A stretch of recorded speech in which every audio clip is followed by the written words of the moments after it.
وبركاته. إن الحمد لله نحمده ونستعينه ونستغفره ونعوذ بالله من شرور أنفسنا وسيئات أعمالنا. من يهده الله فهو المهتد ومن يضلله فلن تجد له وليا مرشدا. وأشهد أن لا إله إلا الله وحده لا شريك له وأشهد أن محمدا عبده ورسوله الذي أرسله الله بالحق بشيرا ونذيرا وداعيا إلى الله بإذنه وسراجا منيرا. أما بعد، فإن أصدق الحديث كتاب الله وخير الهدي هدي محمد صلى الله عليه وسلم وشر الأمور محدثاتها وكل محدثة بدعة وكل بدعة ضلالة وكل ضلالة في النار.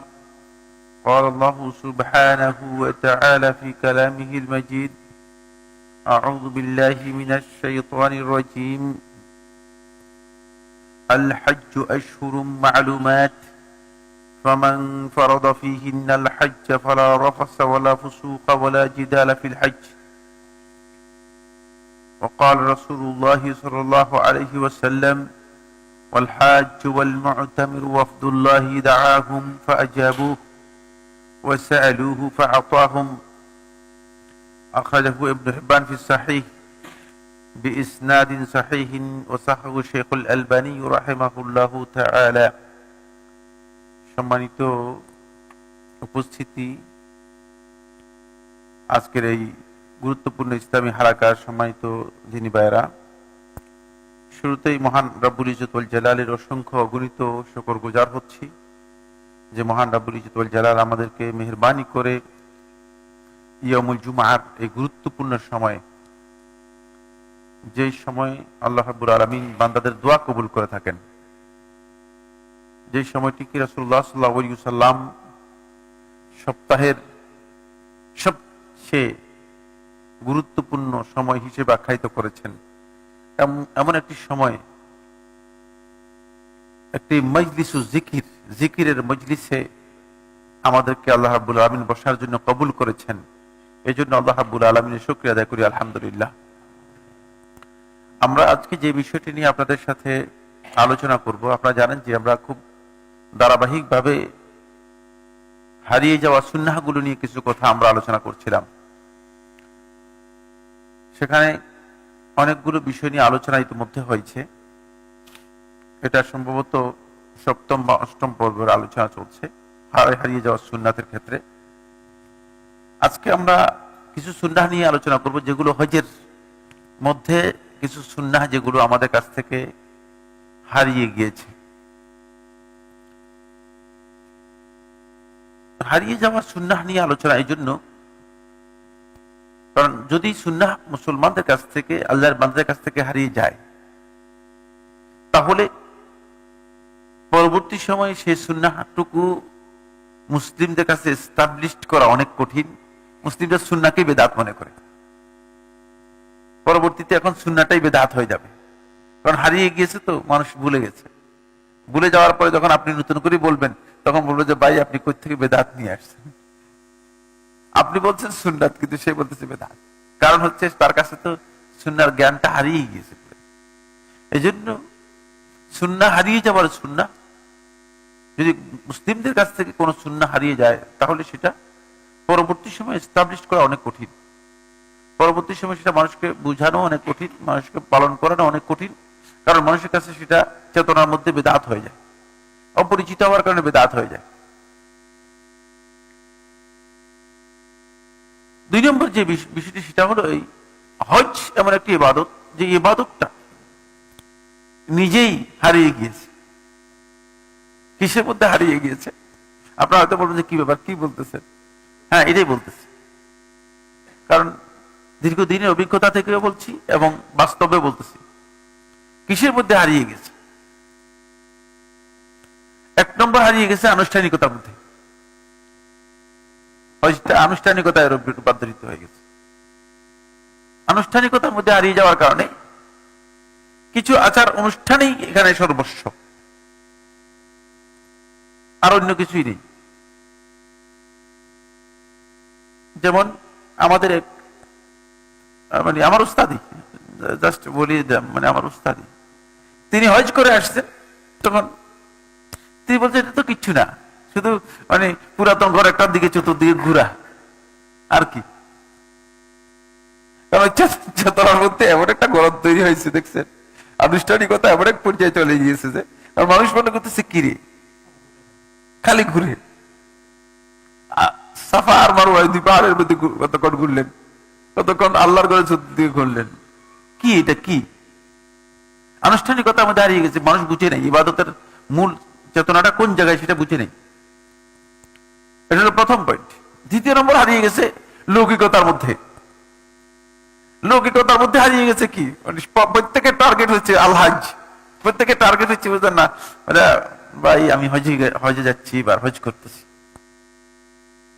লৌকিকতার মধ্যে হারিয়ে গেছে, লৌকিকতার মধ্যেই হজটাকে হারিয়ে গেছে, সেই হজ হচ্ছে না। 3 নম্বর, এটা হলো প্রাচুর্য বিলাসিতার মধ্যে। উমরাতেও যাচ্ছেন, হজেও যাচ্ছেন, কেন যাচ্ছেন? অনেক টাকা না, ব্যাংকের টাকা খরচ করবে কিভাবে? কিছু লুট করে নিয়েছে, কিছু চুরি করে নিয়েছে, এখন এগুলো মানে এমন হয়েছে যে টাকা নষ্ট হয়ে যাচ্ছে, তো কি কাজে খরচ করবেন তিনি? তিনি মানে রমজানে হজে যাচ্ছেন, উমরায় যাচ্ছেন, তারপরে পরে হজে যাচ্ছেন, টাকা কি করবেন? প্রাচুর্য বিলাসিতা। এখন একদল লোক তারা বলতেছে যে মানে ইউরোপে সফর করার চেয়ে মক্কা মদিনায় সফর করলাম, খারাপ কি? বিলাসিতার মধ্যে হারিয়ে গেছে। তো এই ইবাদতটা, এই জায়গায় গিয়ে ইবাদতের মানে মূল যে চেতনা আছে, এই চেতনা থেকেই কি হয়ে যাচ্ছে? হারিয়ে যাচ্ছে, মানে একেবারে ইবাদত কি হারিয়ে যাচ্ছে।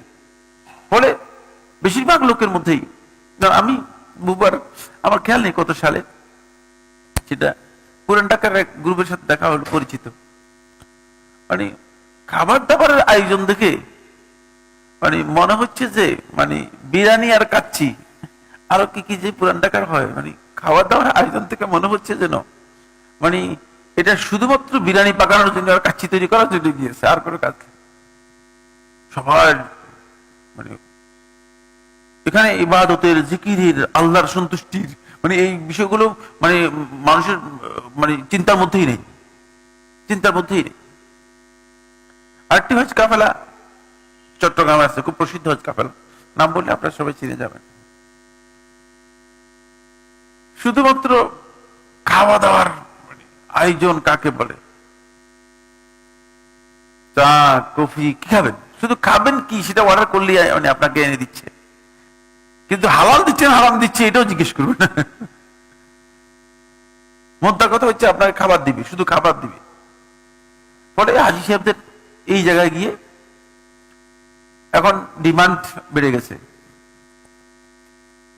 আমাদের এক ভাই, তিনি প্রত্যেক বছরে ভিআইপি হজে যান, তো আমি গত বছর আমার সাথে দেখা হয়ে গিয়েছে। দেখা হওয়ার পরে আমি বললাম যে মানে আপনার এই প্যাকেজ কত?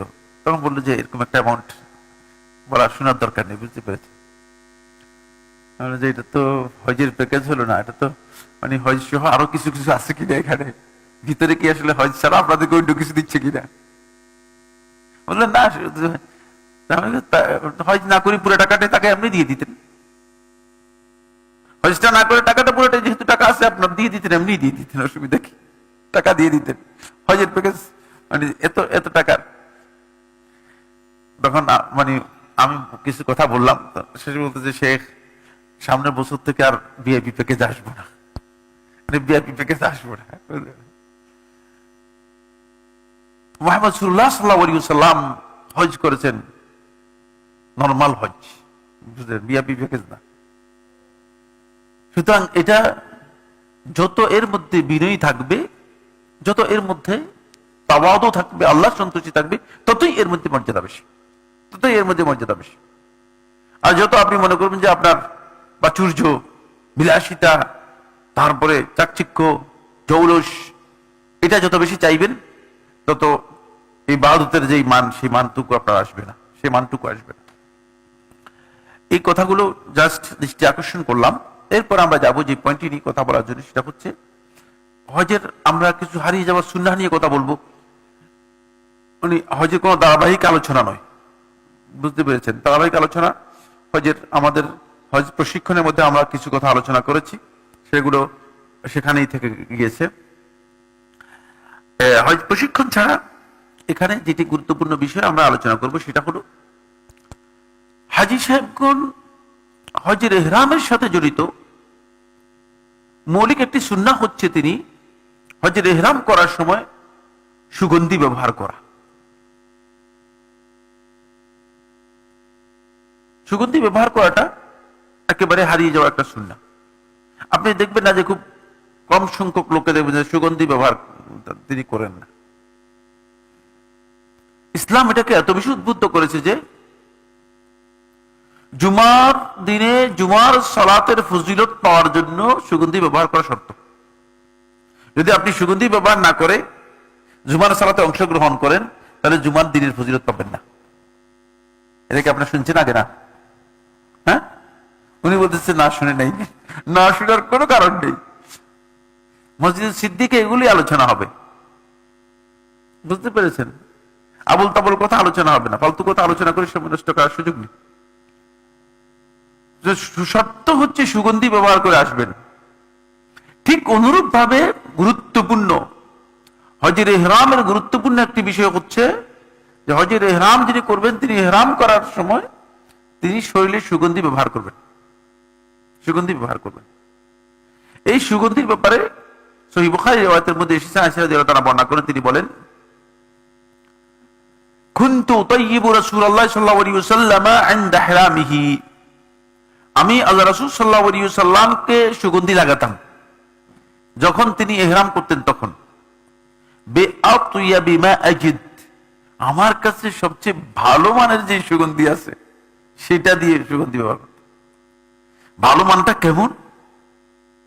আরেকটি রিওয়ায়াতের মধ্যে এটা আসছে, ভালো মানটাই ইমাম নাসাই রাহিমাহুল্লাহ তাআলা তার সুনানুল কুবরার মধ্যে বর্ণনা করেছেন। তিনি বলেন যে তাইয়াবতু রাসূলুল্লাহ সাল্লাল্লাহু আলাইহি ওয়াসাল্লাম ক্বাবলা আন ইউহরিম ওয়া ইয়াওমান নাহর, আমি হজের সিজনে রাসূলুল্লাহ সাল্লাল্লাহু আলাইহি ওয়াসাল্লামকে দুই জায়গায় রাসূলুল্লাহ সাল্লাল্লাহু আলাইহি ওয়াসাল্লামকে সুগন্ধি কি করেছি? লাগিয়ে দিয়েছি। কখন কখন? ক্বাবলা আন ইউহরিম, ইহরাম করার আগে, ইহরাম করার আগে আল্লাহ রাসূল সাল্লাল্লাহু আলাইহি ওয়াসাল্লাম স্ত্রীরা লাগিয়ে দিয়েছেন সুগন্ধি। দেখেন আয়েশা রাদিয়াল্লাহু নিজে বলতেছেন, এটা কোনো মানে অন্য তার রিওয়ায়াত সরাসরি। ক্বাবলা আন ইউহরিম, ইহরাম করার আগে, ওয়া ইয়াওমান নাহর, আর কোরবানির দিন তিনি যখন হাদি জবে করেছেন, হালাল হয়েছেন, তখন মানে তখন কি করেছেন? সুগন্ধি লাগিয়ে দিয়েছেন। ক্বাবলা আন ইয়াতুফা বিল বাইত, আল্লাহর ঘরের তাওয়াফ করার আগে রাসূলুল্লাহ সাল্লাল্লাহু আলাইহি ওয়াসাল্লাম সুগন্ধি লাগিয়ে আল্লাহর ঘরের তাওয়াফের জন্য গিয়েছেন। এটাও আল্লাহর ঘরের সম্মান, এটাও সুন্নাহ, এবং এটাও হারিয়ে যাওয়ার সুন্নাহর মধ্যে একটি। এখানে শুধু এটা শেষ নয়, বিতিবিন ফিহি মিস্ক, মানে এমন সুগন্ধি যে সুগন্ধির মধ্যে মানে সুগন্ধিটা মিস্ক আম্বর ছিল। সুবহানাল্লাহ, সাধারণ সুগন্ধি না। মানে এই নাসাই রিওয়ায়াতের মধ্যে অতিরিক্ত কথা আসছে, সেটা হলো এমন সুগন্ধি যে সুগন্ধিটা মিস্ক আম্বর ছিল এর মধ্যে। এই ধরনের সুগন্ধি দিয়ে রাসূলুল্লাহ সাল্লাল্লাহু আলাইহি ওয়াসাল্লামকে আমি সুগন্ধি লাগিয়েছি, সুগন্ধি লাগিয়েছি। হাজী সাহেবদের হজের ইহরামের জন্য ইহরাম যখন করবেন তখন এটা সুন্নাহ, কারণ তিনি আল্লাহর ঘরের উদ্দেশ্যে যাচ্ছেন, তিনি সব দিক থেকে পরিচ্ছন্ন পবিত্র হয়ে যাবেন, সাথে দুর্গন্ধ নিয়ে গেলে অপছন্দ হবে। সুগন্ধি শরীরের মধ্যে দিলে কোন গ্যাদারিং এ আপনি যখন যাবেন তখন অন্যরা সুগন্ধি পাবে, একটু ভালো লাগবে। আর যদি সুগন্ধি না দেন তাহলে মানুষের দুই অবস্থা। এক অবস্থা হচ্ছে মানুষের শরীরের মধ্যে একটা গন্ধ আছে, সেই গন্ধটা কারো খুব প্রকট হয়, কারো একটু হালকা হয়। আরেকজনের জন্য অসহ্যের কারণ হতে পারে, কষ্ট পেতে পারে। আরেকটা হচ্ছে স্বাভাবিকভাবে ঘর্মাক্ত হয়ে গেলে মানুষের শরীরের মধ্যে একটা গন্ধ তৈরি হয়, একটা গন্ধ শরীরের মধ্যে তৈরি হয়। যে গন্ধটুকু তৈরি হলে রাসূলুল্লাহ সাল্লাল্লাহু আলাইহি ওয়াসাল্লাম হাদিসের মধ্যে বলেছেন, ইন্নাল মালাইকাতা তাতাআদ্দা মিম্মা ইয়াতাআদ্দা মিনহু বানু আদম। ফেরেশতারা কষ্ট পায় যেই সমস্ত গন্ধ থেকে মানুষ কষ্ট পায়। তাহলে আপনি মানুষেরও কষ্ট দিলেন, ফেরেশতারও কষ্ট দিলেন।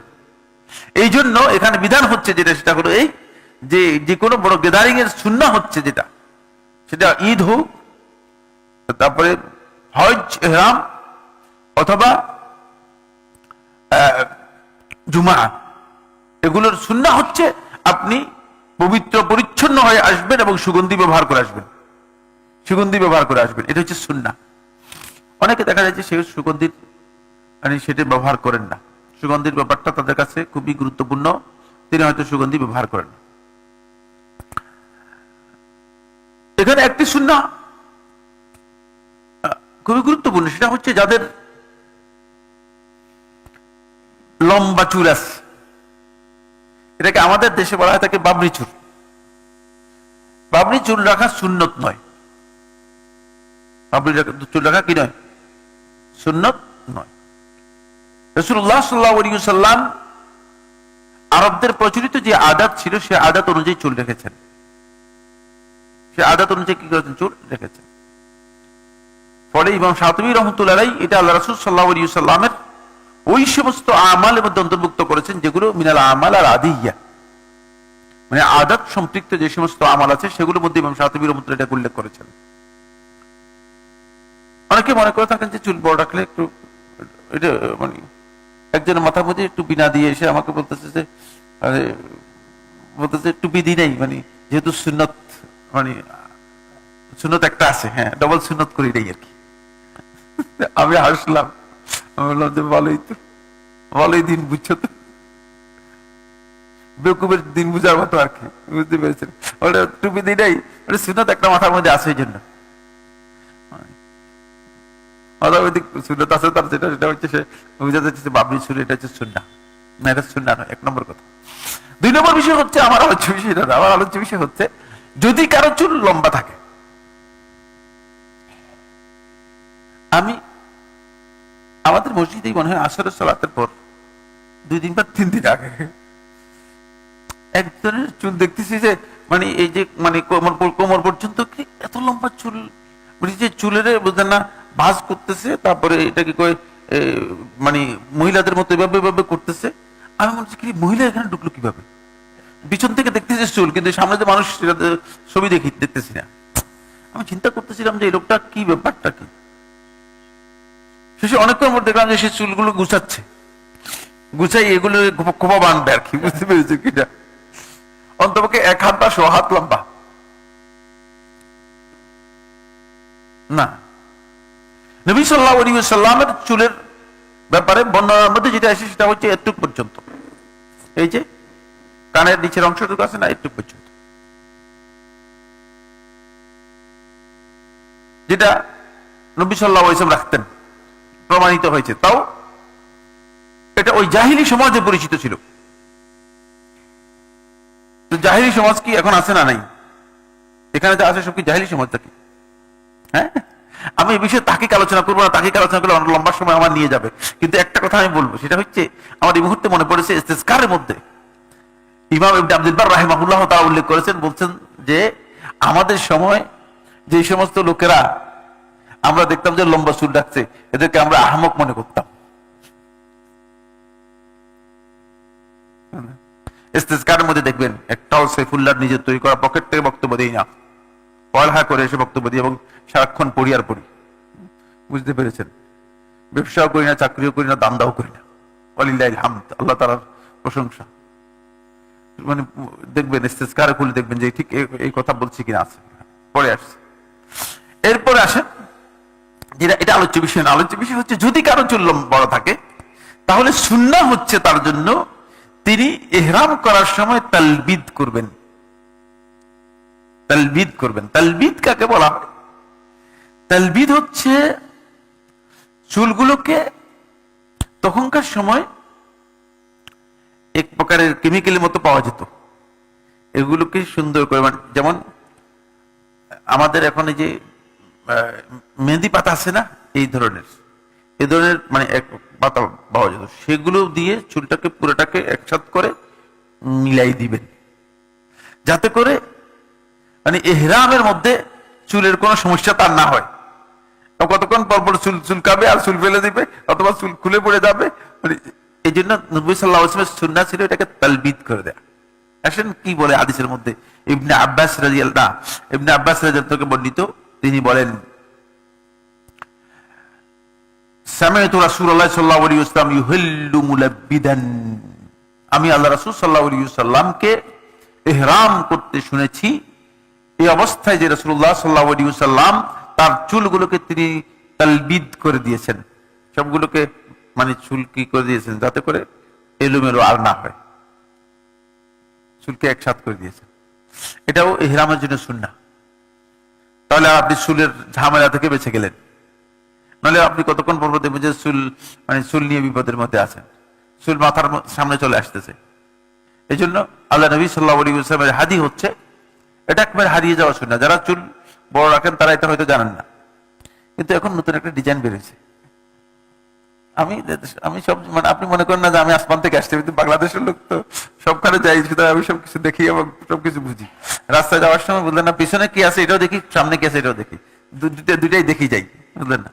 অনেক আছে অসচেতন লোক, বুঝলেন না, এখান থেকে গেলেও জিজ্ঞেস করলে, আমি অনেকে জিজ্ঞেস করি, ভাই অল্প আগে যে গেছে কে গেছে দেখছো কিনা, বেখবর না, মানে সব খেয়াল করে যায়, যে সব জায়গায় খেয়াল করে যায় যে কি যাচ্ছে, কারা যাচ্ছে। এমন এটা আপনার খেয়াল রাখতে হবে যে নবী সাল্লাল্লাহু আলাইহি ওয়াসাল্লাম, সাহাবায়ে কেরাম যে বর্ণনা দিয়েছেন যে নবী সাল্লাল্লাহু আলাইহি ওয়াসাল্লাম এর চুলের ব্যাপারে নবী সাল্লাল্লাহু আলাইহি ওয়াসাল্লাম তালবিদ করেছেন, মানে চুলটাকে নবী সাল্লাল্লাহু আলাইহি ওয়াসাল্লাম একবার গুছাই মিলাই নবী সাল্লাল্লাহু আলাইহি ওয়াসাল্লাম গিয়েছেন। এটা হচ্ছে নবী সাল্লাল্লাহু আলাইহি ওয়াসাল্লামের খুবই গুরুত্বপূর্ণ দিক নির্দেশনা, যাতে করে চুলের ব্যাপারে সে কোনো ধরনের সমস্যার মধ্যে না পড়ে, চুলের ব্যাপারে কোনো সমস্যা, এটা একটা হারিয়ে যাওয়া সুন্নাহর অন্তর্ভুক্ত।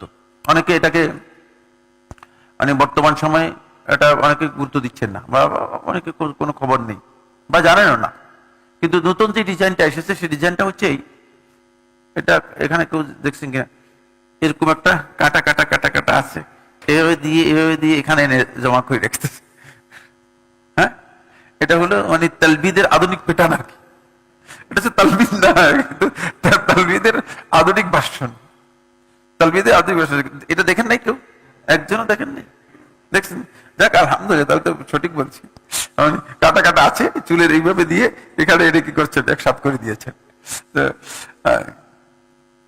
কেন এগুলো করতেছেন? জাস্ট একটা মানে নিজেকে মানে অন্যরকম একটা অবস্থার মধ্যে নিয়ে যাচ্ছেন। এটা সুন্নাহ, যদি কেউ করেন এটা করতে পারেন। এবং রাসূল সাল্লাল্লাহু আলাইহি ওয়াসাল্লামের হারিয়ে যাওয়া সুন্নাহগুলোর মধ্যে একটি, এখানে একটি সুন্নাহ নিয়ে আমি আলোচনা করব, সেটা হচ্ছে এই যারা যুলহুলাইফা থেকে মদিনার মিকাত থেকে ইহরাম করে আসবেন, যারা হজের আগে মদিনায় যাবেন, তারা হজের উদ্দেশ্যে যখন মক্কায় প্রবেশ করবেন তারা ইহরাম করে প্রবেশ করবেন। এই মাসআলার মধ্যে ইখতিলাফ করে হজের ইহরাম নষ্ট করবেন না, ইহরাম নষ্ট করবেন না। ইখতিলাফ থাকতেই পারে, ইখতিলাফ আছে, এমন কোন মাসআলা নেই যে মাসআলার মধ্যে কি নেই, ইখতিলাফ নেই। বলে আল্লাহ তাআলা কোরআনের মধ্যে বলেছেন আফিল্লাহি শাক্কুন, তোমরা কি আল্লাহর ব্যাপারেও সন্দেহ করতেছো? দেখেন আল্লাহর ব্যাপারে যদি কোরআনে বলতে, কোরআনে আয়াত এটা, আফিল্লাহি শাক্কুন, তোমরা কি আল্লাহর ব্যাপারে সন্দেহ করতেছো? দেখেন, মানে আল্লাহর ব্যাপার পর্যন্ত তোমাদের প্রশ্ন আছে। সুতরাং ইখতিলাফ থাকবে না এরকম কোন মাসআলা হজের ব্যাপারে আমার জানা নেই। মুজমা আলাই মাসআলা যেগুলো আছে খুব কম, বেশিরভাগ মাসআলার মধ্যে কি রয়েছে, কম বেশি ইখতিলাফ রয়েছে, কম বেশি ইখতিলাফ রয়েছে। সুতরাং ইখতিলাফ থাকলে আপনি যদি ইখতিলাফের কারণে আপনার হজটা নষ্ট হয়, টাকাটা কি ফেরত পাবেন কিনা? হুজুরে কি ফতোয়ার কারণে আপনাকে বলবে যে হুজুর আমার হজটা নষ্ট হয়ে গেছে, এখন আমার টাকাটা ফেরত দেন, দিবে কিনা? কেউ ফেরত দিবে না, পুরোটাই বরবাদ। সুতরাং আপনি ইখতিলাফের দ্বারা কাছে যাওয়ার দরকার নেই, আপনি যেটা সুন্নাহ সেটা আমল করেন, ইখতিলাফের দ্বারা কাছে যাবেন না। মদিনা থেকে যারা আসবে, খুব ভালো করে খেয়াল করুন, মদিনা থেকে যারা আসবে তারা ইহরাম করে আসবেন, কারণ তারা হজ এবং উমরা করার জন্য আসতেছেন। যেহেতু হজ এজেন্সি যারা আছেন তাদেরকে আমি খারাপ বলতেছি না, হজ এজেন্সির লোকেরা হয়তো আমাকে মনে করতে পারেন যে আপনি খারাপ বলতেছি না, খারাপ বলতেছি না। তারা সবসময় চিন্তা করেন, বুঝলেন, প্রত্যেকটা পদক্ষেপে একটা পা উঠানোর সময় চিন্তা করে যে 1 রিয়াল কমানো যায় কিনা, আর একটা পা ফেলার সময় চিন্তা করে যে 1 রিয়াল কমানো যায় কিনা। বুঝতে পেরেছেন? এটা হচ্ছে হজ এজেন্সির কাজ, আমরা রাগ করেন না। তো তারা চিন্তা করবে তাদের বিষয়, তারা যেহেতু বেনিফিট কতটুকু, লাভ বেশি, প্রফিট কতটুকু বেশি করা যায়। কিন্তু আপনি চিন্তা করবেন যে আমার হজটা সুন্নাহ অনুযায়ী হচ্ছে কিনা, প্রত্যেকটা কদমে আপনি চিন্তা করবেন কি আমার হজটা সুন্নাহ অনুযায়ী হচ্ছে কিনা, এটা আপনি চিন্তা করবেন। কারণ তারা বলে দেবে, তারা আপনাকে বলবে যে মদিনা থেকে আপনি যেহেতু একবার উমরা করে আসছেন, আপনি হজ করে উমরা করে আসছেন, সুতরাং আপনার আর ইহরাম করার দরকার নেই। আপনি এখন 8 তারিখে ওই নিজের থেকেই হোটেল থেকে ইহরাম করলেই যথেষ্ট, আপনার আর ইহরাম করার দরকার নেই। তারা এই ফতোয়া দিয়ে দিবে, কারণ হচ্ছে তারা, আপনি যদি এখন ইহরাম করেন তাহলে আপনার উমরা করানোর জন্য তাহলে আপনার সময় দিতে হবে, তারা ওই সময়টুকু দিবে না আপনার জন্য। বলবো যে আপনার এখন ইহরাম দরকার নেই, তো কষ্ট করার দরকার নেই, অনেক ভিড়, অনেক কষ্ট। ভিড় তো হবেই, মানুষের কাছে হজ করার জন্য, এটা আল্লাহর বান্দা, তো সবাই আল্লাহর বান্দা আসছে, সুতরাং ভিড় তো কোনো সন্দেহ নেই হবে। এবং ভিড়ের জন্যই তো আপনি গিয়েছেন, আপনিও গেছেন ভিড়ের জন্যই, সুতরাং সবাইকে সেখানেই খেয়াল রাখতো। এখন আপনি যখন মিকাত থেকে বের হয়ে বাহিরে চলে যাবেন, সেখানে অবস্থান করবেন, অবশ্যই হজ এবং ওমরার জন্য যদি কেউ প্রবেশ করে, তিনি সহিহ বুখারী হাদিস দ্বারা প্রমাণিত হয়েছে, অবশ্যই তিনি ইহরাম করে ঢুকবেন। কারণ রাসূলুল্লাহ সাল্লাল্লাহু আলাইহি ওয়াসাল্লাম বলেছেন যে লিমান আরাদাল হজ্জ ওয়াল উমরা, যে হজ এবং ওমরার ইচ্ছা করলো সে অবশ্যই ইহরাম করে ঢুকতে হবে। তার মিকাতের এই গুরুত্ব তাকে অবশ্যই বহন করতে হবে। মিকাতে অতিক্রম করে চলে আসবেন হজ এবং ওমরার ইহরাম ছাড়া এটা হবে না। কিন্তু এটা আমার আলোচ্য বিষয় না। আমার আলোচ্য বিষয় হচ্ছে যারা মদিনা থেকে আসবেন, তারা মদিনার মিকাত অতিক্রম করার সময় আবিয়ার আলী থেকে জুল হুলাইফা থেকে যখন অতিক্রম করবেন, জুল হুলাইফাতে তাদের অবতরণ করা এবং সেখানে 2 রাকাত নফল নামাজ অথবা তাহিয়াতুল মসজিদ অথবা তাহিয়াতুল উযু সালাত আদায় করা সেখানে সুন্নাহ, এটা হজের ইহরাম রাসূলুল্লাহ সাল্লাল্লাহু আলাইহি ওয়াসাল্লাম ইহরামের সুন্নাহ হিসেবে নয়, সুন্নাতুল ইহরাম 2 রাকাত নামাজ নেই, সহিহ কোন সনদ দ্বারা হাদিস দ্বারা সাব্যস্ত হয়নি। কিন্তু এই জায়গায় বিশেষ নির্দেশ রাসূলুল্লাহ সাল্লাল্লাহু আলাইহি ওয়াসাল্লাম সাব্যস্ত হয়েছে। হাদিসটি ইমাম বুখারী রাহিমাহুল্লাহ তাআলা বর্ণনা করেছেন, আব্দুল্লাহ ইবনে আব্বাস থেকে, আব্দুল্লাহ ইবনে ওমর থেকে, দুইজন থেকে মারফু সনদে বর্ণিত হয়েছে। ক্বালা আতানি আতিম মির রাব্বি, আমার রবের পক্ষ থেকে একজন আগমনকারী আগন্তুক এই মাত্র আমার কাছে এসেছে। ওয়া ক্বাল, এবং আমাকে বলেছেন সাল্লি ফি হাযাল ওয়াদিল মুবারাক, এই পবিত্র ওয়াদিতে, উপত্যকায় আপনি সালাত আদায় করুন। এটা বিশেষ নির্দেশ। এই ওয়াদিটাকে ওয়াদি আকিক বলা হয়। কি বলা হয়? ওয়াদি আকিক। ওই যে সেখানে দেখবেন যে আপনি একটা বিশাল, এই ওয়াদি আকিক শুরু হয়েছে একেবারেই উহুদের পাহাড়ের কোণা থেকে, উহুদের পাহাড় ঘিরে, তারপরে এইভাবে হয়ে কুবা হয়ে, তারপরে সামনে হয়ে, এইভাবে ওয়াদি আকিক আস্তে আস্তে আস্তে আস্তে এটা এসে পৌঁছেছে আল মাহাদ, প্রায় 250 থেকে 350 কিলোমিটার একটাই ওয়াদি। ওয়াদি বলা হয় তাকে, স্বাভাবিক স্থলভূমি থেকে একটু নিচু জায়গা, যেখান থেকে পানিগুলো কি হয়ে যায়, একসাথে সরে যায়। বুঝতে পেরেছেন? তো এই ওয়াদিটা পুরাটাই, এরপরে পরবর্তী যে ওয়াদিটা আছে সেটার নাম হচ্ছে ওয়াদি ফাতেমা, ওখানে গিয়ে মিলেছে। ওইটা এটাকে বলা হয় থাকে ওয়াদি আকিক। রাসূলুল্লাহ সাল্লাল্লাহু আলাইহি ওয়াসাল্লাম এই ওয়াদিটাকে ওয়াদি মুবারক, বরকতময় ওয়াদি বলেছেন। এখানে 2 রাকাত সালাত আদায় করাটা এটা সুন্নাহ সম্মত আমল। আপনি যদি এই অঞ্চল দিয়ে অতিক্রম করেন, ইহরাম করে আসেন, তাহলে আপনি সুন্নাহ হচ্ছে আপনি অবশ্যই এখানে সালাত আদায় করে আসবেন। ইহরামের 2টি সুন্নাহ আরো গুরুত্বপূর্ণ রয়েছে। 1 নম্বর হচ্ছে যেটা, সেটা হলো ইহরামের নুসুকে প্রবেশ করার সময় তাসবিহ, তাকবীর এবং তাহমিদ। আল্লাহ তাআলা তাসবিহ, তাকবীর এবং তাহমিদ, আল্লাহ তাআলা তাসবিহ হচ্ছে সুবহানাল্লাহ, সুবহানাল্লাহি ওয়া বিহামদিহি, সুবহানাল্লাহিল আযীম, সুবহানাল্লাহিল আযীম ওয়া বিহামদিহি, অথবা আরো যে সমস্ত তাসবিহগুলো আছে যেগুলোতে আল্লাহ রাব্বুল আলামিনের পবিত্রতা বর্ণনা করা হচ্ছে, এগুলোকে তাসবিহ বলা হয়। যেগুলোতে আল্লাহ তাআলার পবিত্রতা বর্ণনা করা হচ্ছে এগুলোকে তাসবিহ বলা হয়ে থাকে। তাহমিদ হচ্ছে আল্লাহ তাআলার প্রশংসা, যেমন আলহামদুলিল্লাহ। তাকবীর হচ্ছে যেমন আল্লাহু আকবার। এই কথাগুলো ইহরাম প্রবেশ করার আগে, এটি সুন্নাহ এবং এটি খুবই গুরুত্বপূর্ণ বিষয়। এটা আমাদের কাছ থেকে হারিয়ে গিয়েছে। শুধু হারিয়ে গেছে তা নয়, বরং এটা মানে হাজী সাহেবরা জানেই না, বেশিরভাগ হাজী সাহেব জানেনই না। ইহরামের জন্য তিনি তাসবিহ শুরু করবেন, তাসবিহ, তাহমিদ এবং তাকবীরের মাধ্যমে জানেন না। আপনি হয়তো বলবেন যে কি ব্যাপার জানেন না, কারণটা কি? কারণ হচ্ছে ওই যে হারিয়ে গেলে যেটা হয়, আগে বলেছিলেন যে হারিয়ে গেলে এটা কি হয়ে যায়, আস্তে আস্তে করে অপরিচিত হতে হতে বেদাত হয়ে যায়। এটাই হয়ে গিয়েছে। আপনি দেখেন এই ব্যাপারে ইমাম বুখারী রাহমাতুল্লাহ আলাইহি সহিহ বুখারীর মধ্যে একটা পরিচ্ছেদ কি করেছেন, উল্লেখ করেছেন ইমাম বুখারী রাহমাতুল্লাহ আলাইহি, অথচ সেটাই মানে মানে আমল থেকে হারিয়ে গিয়েছে। আমলটা গড্ডালিকা প্রবাহে চলে গেছে, আমল থেকে হারিয়ে গেছে। আনাস ইবনে মালিক রাদিয়াল্লাহু বর্ণিত হাদিসের মধ্যে ইমাম বুখারী রাহমাতুল্লাহ আলাইহি বর্ণনা করেন, তিনি বলেন, বাবের নাম দিয়েছেন বাবু আত-তাসবিহ ওয়াত তাকবীর ওয়াত তাহমিদ ক্বাবলা দুখুল ফি নুসুক, যে নুসুকে প্রবেশ করার আগে তাসবিহ, তাকবীর এবং তাহমিদ বলার অধ্যায়। তারপরে তিনি এখানে হাদিস বর্ণনা করেছেন আনাস ইবনে মালিক রাদিয়াল্লাহু আনহু থেকে বর্ণিত হাদিস। তিনি বলেন, সুম্মা রাকিবা, তারপর রাসূলুল্লাহ সাল্লাল্লাহু আলাইহি ওয়াসাল্লাম আরোহণ করলেন, হাত্তা ইযা ইসতাওয়াত বিহি আলাল বাইদা, যখন রাসূলুল্লাহ সাল্লাল্লাহু আলাইহি ওয়াসাল্লাম সমতল ভূমিতে এসে উঠলেন, হামিদাল্লাহ, আল্লাহ তাআলার প্রশংসা করলেন, ওয়া সাব্বাহা ওয়া কাব্বার, এবং তাসবিহ করলেন, তারপর তাকবীর করলেন। দেখছেন, সুম্মা আহাল্লা বিহাজ্জিন ওয়া উমরাতিন, তারপর হজ এবং উমরার তালবিয়া শুরু করলেন। তো এটা হারিয়ে গেছে কিনা? হ্যাঁ, হজ করছে যে এরকম একজন তো ঘুমাতে ঘুমাতে শেষ, আমাদের আহসান ভাই ভালোই ঘুমাচ্ছেন। ঘুমন্ত ব্যক্তিকে জাগাবেন না, কেন তিনি হয়তো ভালো কোনো কিছুর মধ্যে আছেন। ঠিক আছে, যাই হোক, দেখেন মানে এমন একটা সুন্নাহ যে সুন্নাহটা কি হয়ে গেছে, একেবারেই হারিয়ে গেছে, একেবারে হারিয়ে গেছে। এটা